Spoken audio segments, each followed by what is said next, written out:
audio test. All right, Mish. All right, Mish. Here's motorbike, innit?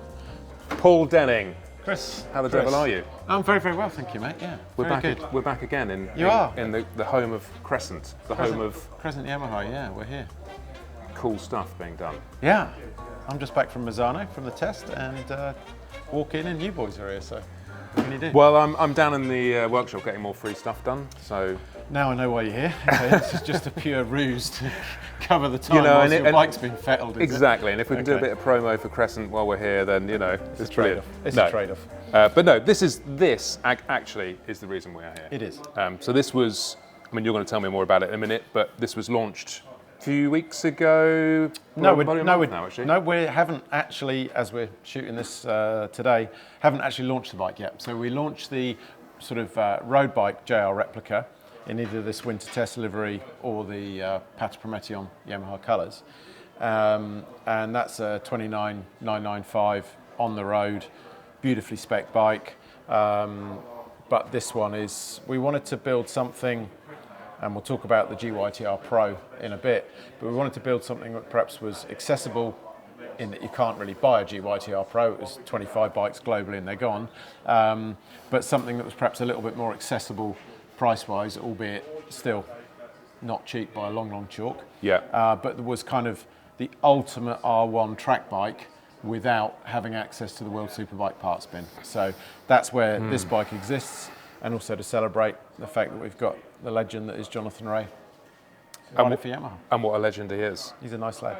Well, we'll get onto him in a minute. Let's go over some of the bits on this bike because, as you guys know, we've got our R1, which is downstairs in the workshop.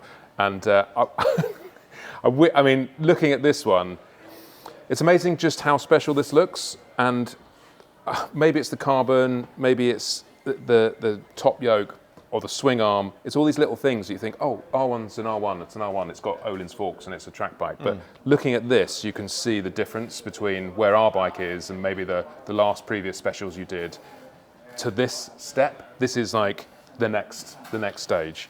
And yeah, and it's more expensive because of that. That's probably the first kind of elephant in the room to get rid of. It's 65 grand plus VAT.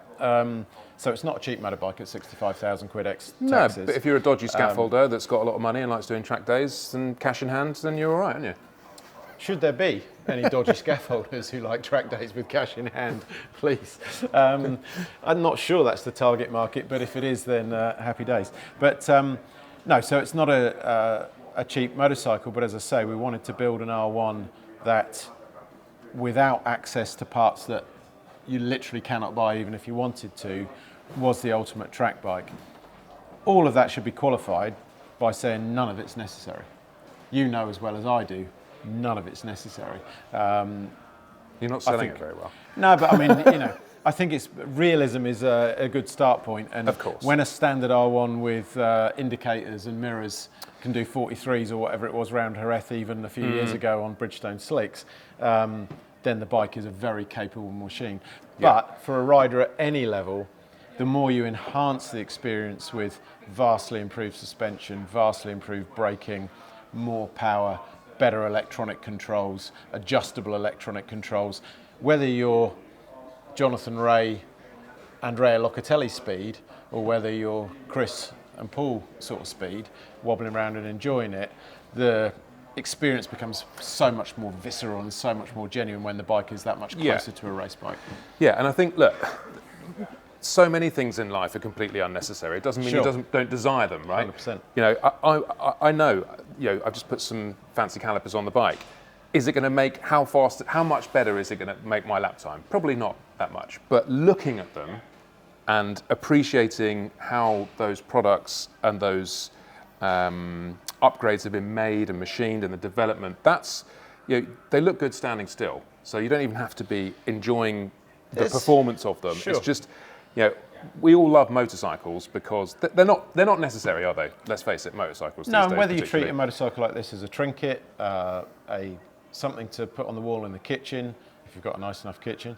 But going back to what you're saying about the emotive connection with the bike, I think that's also the case when you're riding it. You know, when you pull the front brake lever on with a World Superbike type spec front brake system, you can feel every piece of modulation on the front brake lever and the pads biting into the disc. Everything is at an enhanced level. It's the same when you open the throttle and the same when you turn into the corner. So I think it's not, yes, a bike like this will of course be faster on lap time than a standard road bike, but it's more about the experience and with the enjoyment. And then of course, as you say, you get off it, you put it on the paddock stand and like, oh, and you can just stare at it. Yeah. And there's a million people at the track day want to ask about it and look at it and all that. Yeah. Unfortunately, feeds our ego, doesn't it? So it's part But of it. but that's what it's about. That's, you know, especially my age. You know, I'm never going to win a World Superbike race. I'm never going to be up there. But if I can enjoy the experience and get as much of it out as well, I mean, I've seen you ride around Magello, and there's hope for you yet, mate. Well, you didn't look at me in the last corner, but let's not talk about that one. Yeah. But yeah, it's not about that. It's about enjoying your time. And everyone, you know, has got, some people have got massive budgets, some people don't, and you can figure out how best to manage that. But if you've got the money, looking at this thing, it certainly makes a stirring in the. Shall I tell you where the money's gone? Yeah, go on. We'll try and justify the cost. First of all, the cost of the bike is less than some of the parts, as it was with the Top Rat Replica, as it was with the JR Replica that we did. But unfortunately, the sum of the parts on this one is a lot. So that swing arm looks tasty. Yeah. So if we start perhaps with the major chassis components, the biggest and most obvious change is the rear swing arm. This is in fact not the factory Yamaha swing arm, but made by Suter in Switzerland. It's the swing arm that's the go-to swing arm for the teams, for example, in World Endurance running R1, who haven't got access to the factory part.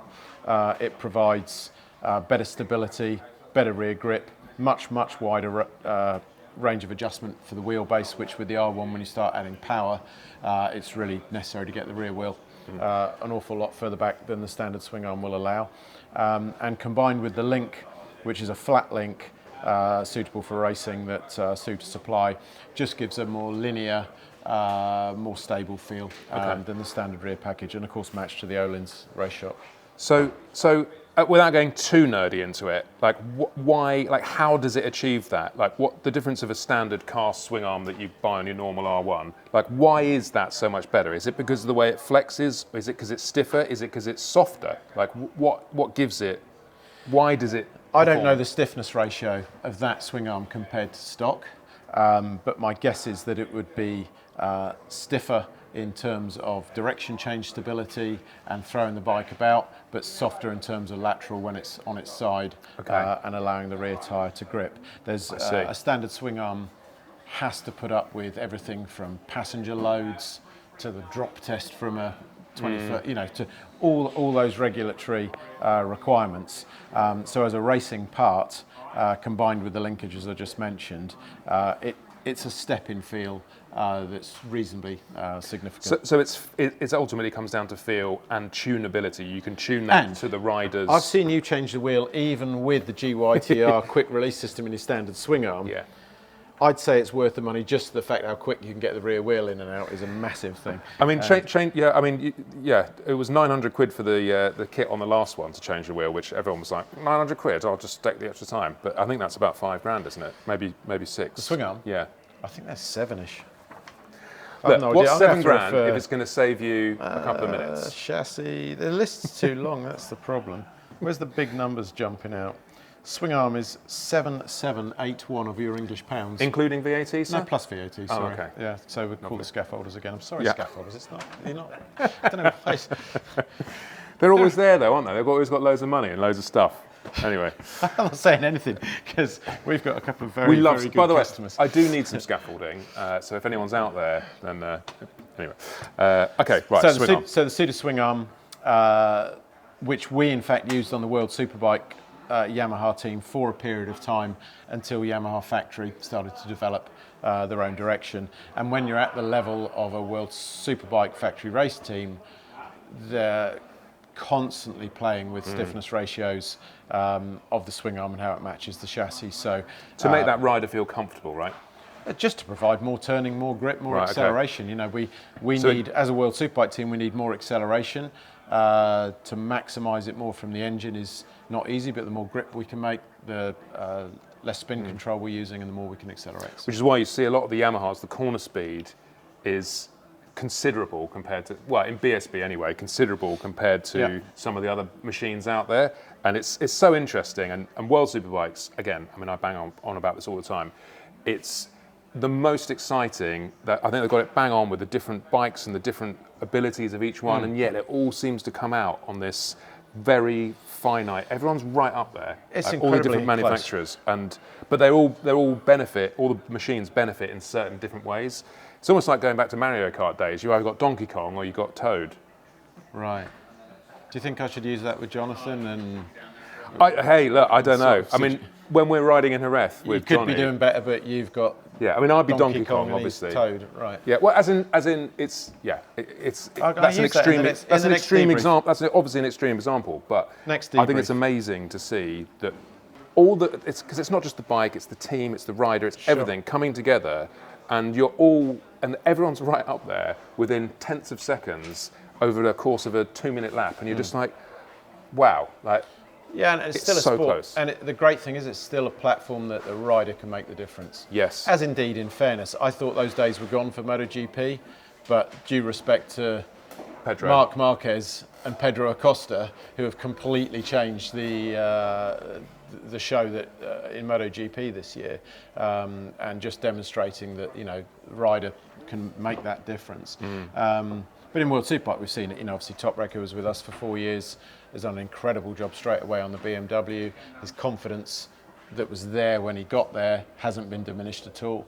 But the other guys are more or less in the same position, so and more or less the same potential. So I don't think things have necessarily changed dramatically there, but the rider can lead that level of confidence in the manufacturer and in the team, and then other things start to blossom. So it isn't only a technical exercise, which is great that it's still a gladiatorial human sport at that level as well. Absolutely.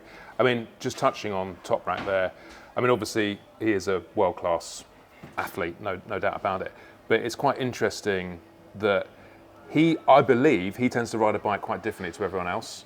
So do you think that when the teams are focusing on Toprak's riding style, getting it dialed to him, the rest of the team struggles, that the riders don't not really. Can't adjust to his ways. No, I don't think so, because if we look at the bike package that's right for Locker, who is performing well, he's really doing incredibly well this year. That's why I asked. And becoming right for Jonathan as he gets, after 9 years with a completely different motorcycle, a different group of people, starting to adapt to the DNA of the Yamaha. The base package is more or less what Toprak rode. That was and it wasn't a question of style adaptation. And the biggest difference in the way that he rides his current bike compared to the other guys is the lap time. He's just going faster. So, and he's doing things. And I think actually it's not so much a development direction that leads into. It can be a bit of a teammate annihilation. Garrett was at the test in Misano, not riding with his Bonovo BMW team. I was chatting with him, and he's a lovely kid and an uber talent, but he's actually a little bit lost as to whether he can ever ride the bike in the way that Toprak's riding it, and so it can work for you and against you in that you've got one superstar doing the job, and then the other guys can get a little bit demotivated through it. Luckily with the Yamaha, it's a bike that Gardner's taken a huge step this year. Locker's flying. Jonathan's adapting. We're second quickest at the test in Misano last week. So it's coming. And he's confident. He's feeling good now. He's building. Yeah, but there's still massive margin. So the outlook has to be positive. And as you can imagine, Yamaha have made a big investment in Jonathan. With all in, lost Toprak. Let's get the best World Superbike rider ever on the bike. Jonathan's motivation is unquestionable. He's there to win another World Championship and to try and make it 7. But I think we underestimated simply the amount of time it's going to take. He's been 9 years with the Kawasaki, 9 years with a bike that hasn't really changed over that period of time, 9 years with the same group of people and Perret looking after him. And that's no negativity whatsoever around our group of people, or Andrew Pitt, his crew chief, or Ricardo, the development chief. It's just different, and it's taken time to adapt. And there's been some bad luck in there as well. Oh, and you're just like, really, 100%. And the first test we had in Jerez was fantastic. It was quick straight away. His first comment when he got off the bike was, "Put it in a box and send it to Phillip Island." It's fantastic. But then in finding those last couple of tenths and those last bit that you need in World Superbike to be on the podium and challenge to win, we ran into sort of some difficulties. But I don't know how we've managed for the poor guy to cram in. Honestly, I thought we turned into, I don't want to say a name of a team. Oh man, I was just like, I was like, what's happened to our team? This doesn't, we are 100% reliability, 100% good preparation, logical, and it's like things just sort of spun out of control, and we had stuff happen that I've not seen in years. So, but these things happen. It's the same in all areas of life. These things happen to change. You're at the top for a long period, and sometimes you need to have these disasters, inverted commas, of shit going wrong to go, right, we're going to fix this actually, because we've moved on and we're now in this era. So it's not always a bad thing. Get it done, get it out of the way. And what's given Jonathan a lot of confidence, because he believes in himself so strongly, as he should do with his history behind him. He's got nothing to prove. He's not like a new rider going, But he gets on the bike every single lap like he's got everything to prove. It's a really strange dynamic with him, and it actually has opened my eyes to sort of a different dynamic in a professional sportsman, the insecurities that are there and the need to always be proving yourself. And he wants to be quickest every lap of every session, and when it's not coming, he heaps a lot of pressure on himself as well as obviously the people around him. So we've had to kind of diffuse that pressure a little bit, allow ourselves that it's going to take time, and create manageable steps. The target at the Misano test was to be fastest Yamaha, which he achieved. It happened to be second place overall, but the target was to be fastest Yamaha. And he rode really well there, really consistently, and we definitely made a step with a couple of components in the bike and overall balance in the bike. So that was positive. But he also sees Remy finishing on his first podium in Assen, Locker second position in Phillip Island, probably would have won the last race, but for the last lap tip-off, consistently up the front, fighting with the front guys. He knows, because he has to know as a six-time world champion, that if Remy's doing that and Andrea's doing that, he can not only do it, but do it better. His job is to be a couple of tenths a lap faster than those guys. Complete respect to them, but that's his target and that's his job. And if he does that, he'll be up the front, challenging to win races, which is the... And it's good. I mean, it's got to happen, isn't it? I mean, it's just waiting for that to align and fit in there, because we all want to see him up there. We all want to see that trio. And plus some new guys up there in the mix. Absolutely, Buliga's riding awesome on the factory Ducati. Iannoni's been. I was going to say Iannoni. Revelation. Yeah, hasn't been quite so quick in testing, but I think he's been there, done it. And he almost keeps his powder dry a little bit. Sam's coming on the Ducati. Sam Lowe's.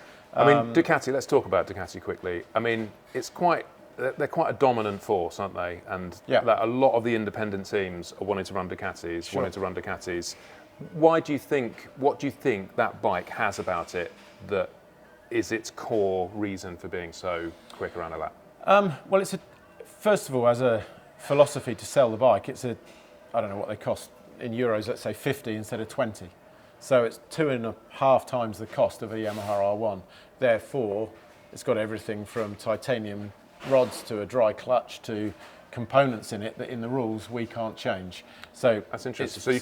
So even in the motor part of it, it's just it is just still components you can't put 100%. Homologation rules. And that's the biggest challenge in production-based racing, is to create a regulation that allows a 50 grand bike to race against a 20 grand bike and it to be reasonably close. Right.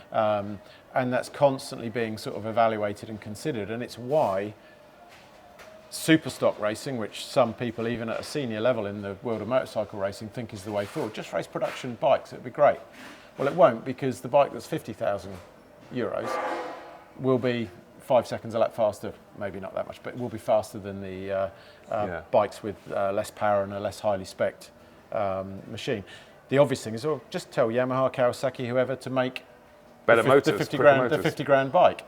But the reality of a big manufacturing company, is that they need a marketplace for those bikes, and that's not Yamaha, Honda's business model, and it's certainly not Kawasaki's, hence that quite interesting move to the Bimota by Kawasaki bike for next year. So that will be effectively a European chassis, but they'll still have the original ZX-10 engine, so maybe that'll be an interesting project to see how that rolls out. So yeah, I don't know quite how we got to all of that, other than to say, the platform is producing awesome racing. It's the best. Calendar's a bit of a struggle at the moment. We're in June. We've done 3 races. Weird. It is strange because I'm like, it's got to be World Superbikes this weekend. I'm like, oh no. Well, there's going to be. Don't worry. There's going to be 9 crammed into the next 3 months, and if you come back and see me in 3 months' time, we'll be crawling around. So so it's. Are they all European rounds or? Yes, they are. So the scheduling of the calendar and the fact we haven't got enough overseas races, without going into too much detail here, Dorna aren't stupid. They know that those issues need to be addressed, and they were throwing some real curveballs with cancellation of contracts that they had. Lombok was supposed to be on for the next 8 years, Argentina for the next 7 years, both for political reasons. Contracts simply got thrown in the bin by local government. You don't go, as a business, you don't go and argue with the Argentinian government and expect to get out of the country again. That didn't go well.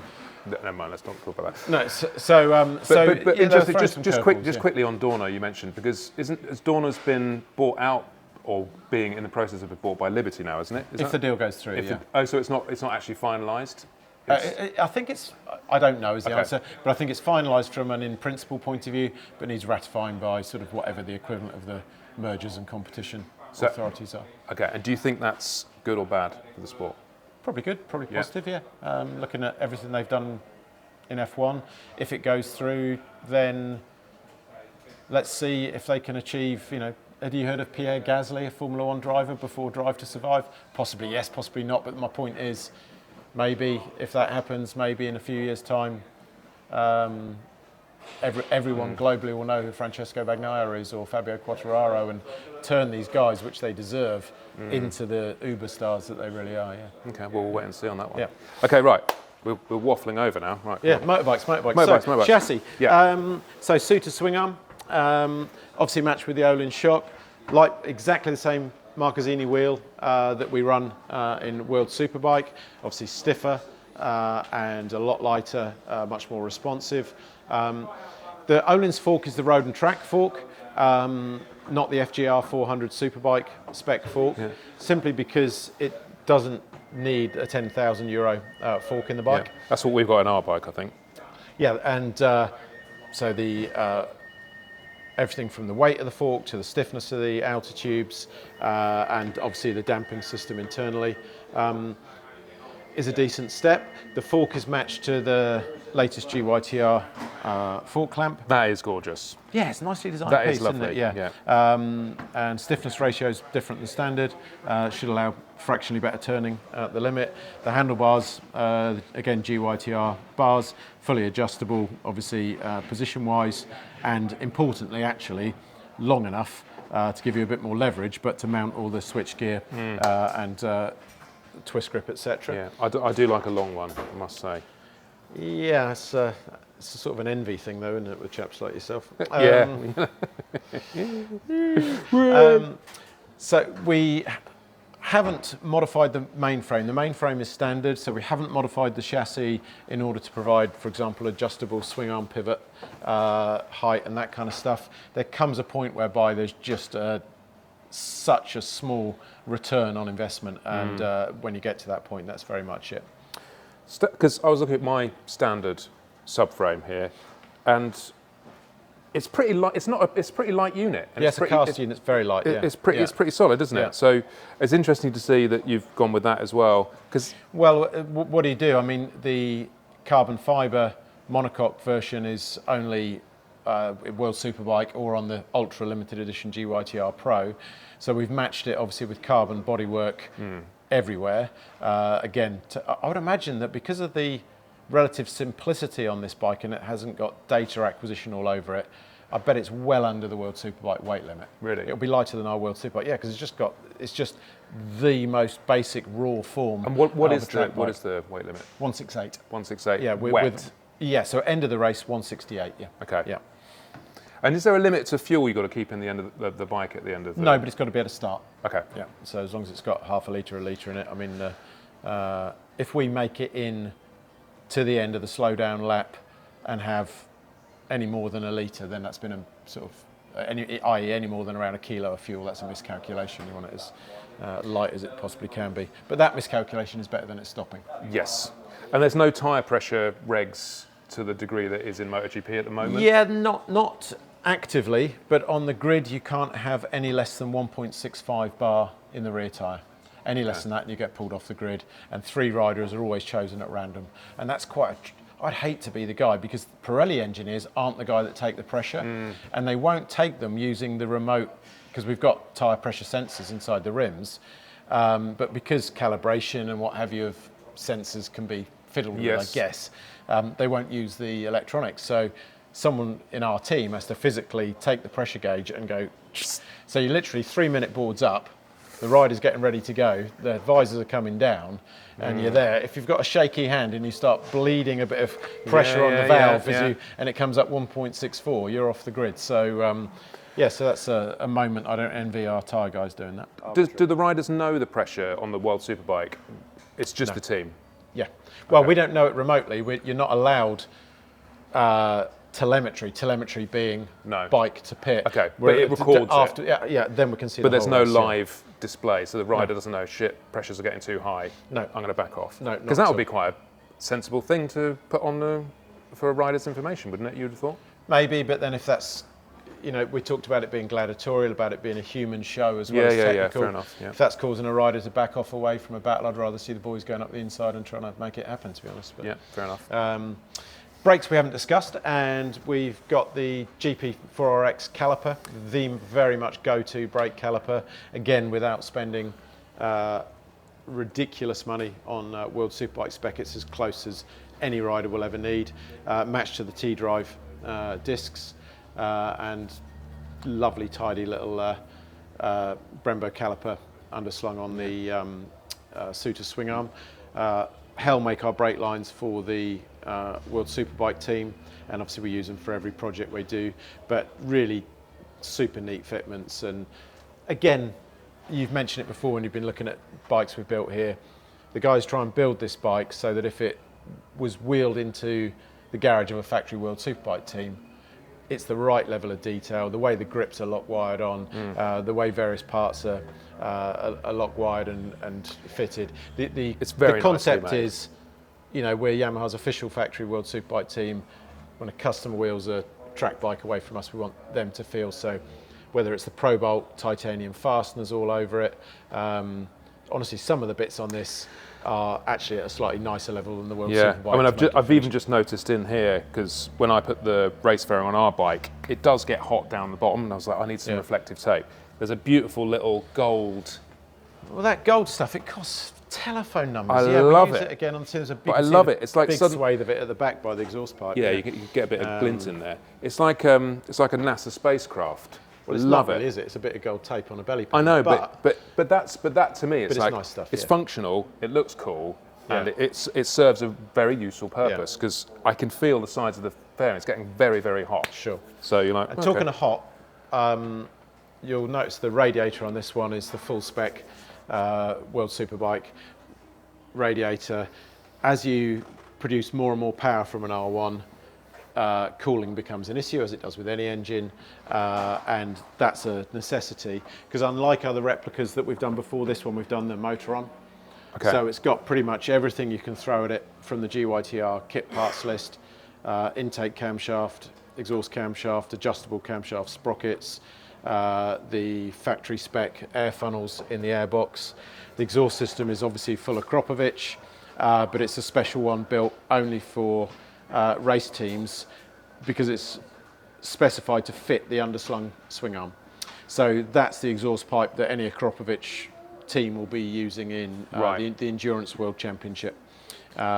Clutch feels heavier. It's got a Suter clutch, which will be slightly heavier on its mainspring, but more importantly, it's a slipper clutch for corner entry, which the standard one is, but at a completely different level in terms of predictability, smoothness, and what have you. Yeah, lovely. We've also increased compression via both skimming the cylinder head and the use of a thinner head gasket, the factory kit head gasket, and the head is ported and gas flowed. So what's this knocking out, roughly?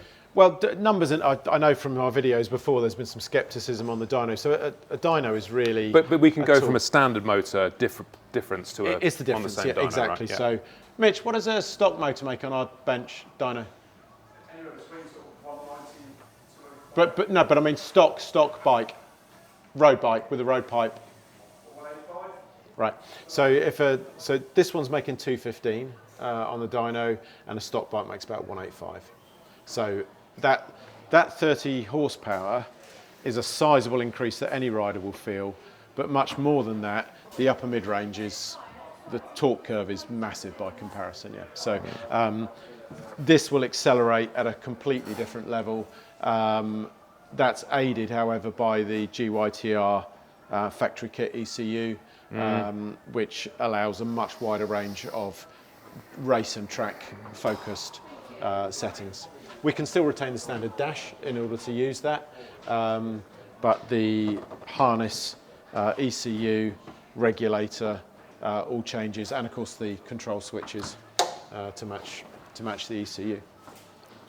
Yeah. So I'm going to ride this bike and do a few gentle laps at it on it at Silverstone in June. I think for some ungodly fucking reason we're going to let you ride it at the Yamaha Racing Experience event in Jerez, 3rd, 4th July. Absolutely. And yes, and then we'll go from there. I think Jonathan's, unfortunately, I need to get race direction approval to let Jonathan ride it, because you could argue quite rightly there's testing restrictions, but the training bikes the guys are allowed to have to be like super stock bikes. Okay. They're not allowed to train on a bike which is as close as this is to a World Superbike, because you could argue then Yamaha could send him a part to test or whatever, which would never happen, but that's the reason for the regulation. So for him to do just a few laps, which he'd like to do, just to get some images of him riding it would be fantastic. Yeah. So we'll get permission to do that as a promotional thing, and we'll go from there. But it'd be interesting, because we talked about before, we've done a number of R1 replicas. This by a long way is the highest spec we've ever done. And to go back to the ethos of it is to build the ultimate spec: engine, chassis, suspension, brakes, cosmetics, detailing, wow factor, which is, very much at the top of the list, as you said, for a lot of people, from the parts that you can actually purchase. So it's reality. This is the closest you can get to World Superbike, but with the reality involved. Yeah. More or less, yes, absolutely. I mean, everyone's going to love a bit of carbon fibre as well. It's a lot of people in the pits be like, oh, you got a full carbon fibre fairing, isn't it? They won't care about the little bits and bobs. It's so interesting how the 30 horsepower in the engine is. Yeah. Oh no, it's got carbon fibre though. Yeah. But it does look really nice quality, like lovely. Yeah, and I'm not sure. This will be a limited edition of 10. Yeah. The most we'll ever do of this one is 10. We've decided to retain its value like that. I honestly don't know if we'll sell none, 5, or 10.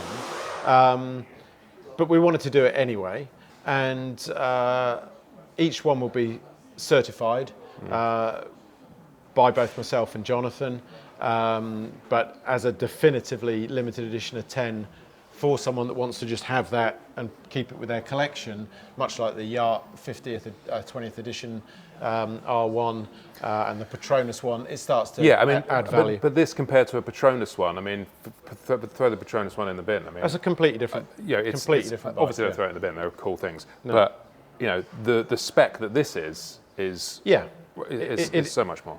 And I appreciate you doing it. I'm so glad that people actually do it, and it is a risk for you to take it on. And it's amazing that there are people out there who go, do you know what, we want to do this, and all credit to you for actually having the balls to do it. Well, I'm excited just by looking at it. I'm excited just to do 3 or 4 gentle laps on it and just feel the acceleration and the braking performance and the turning. The fact that we haven't weighed it, I have to say, the practice probably a 165 kilo bike will just make it feel amazing. And of course, I mentioned certification it'll come with, etc. But of course, anyone that buys one will get off a day with us riding it to set it up and what have you, and with Mitch and the guys here, and an invitation to a World Superbike event to come and have lunch with JR and what have you. So anyone that owns one of them will very much be part of the team. Yeah, and that's what it's about. That's that experience and the bike, having that certification. It's important if you're going to spend a lot of money. Yeah. In fact, there's actually an old Crescent Suzuki, I think it's a K1 on eBay at the moment, I think. Right. And it's like they want silly money for it. But it's, as it was a numbered bike. Do you know what? It's a weird thing that things seem to have a value at a level, and then over the next 6-7 years they depreciate, and then 20 years time. It's exactly 20 years is the key. 20 years is the key. If you can buy something at 15 years old, hold on to it for 5 years, you'll be sorted. Yeah, absolutely. So it's a special thing, and looking forward to going and have some fun on it. Yeah, it's going to be brilliant. Yeah. I'll modulate Johnny's behind me. If he's on a standard bike and I'm on this, then obviously I don't want to embarrass the guy too much. So I've got bad news for you though. He has got a more standard bike, a training bike, right, in the same colours. Yeah, but he rode it at Bishop's Court, and he phoned me straight away. He said, "This thing's fucking amazing." He said, "I'm having so much fun." So so he's not scared of ragging it on the standard bike. Yeah, absolutely. Well, brilliant. Thank you for your time, Paul. You're welcome, Chris. That was a lot of fun. Yeah, thank you, mate. And I'll see you in Jerez. Yeah, absolutely.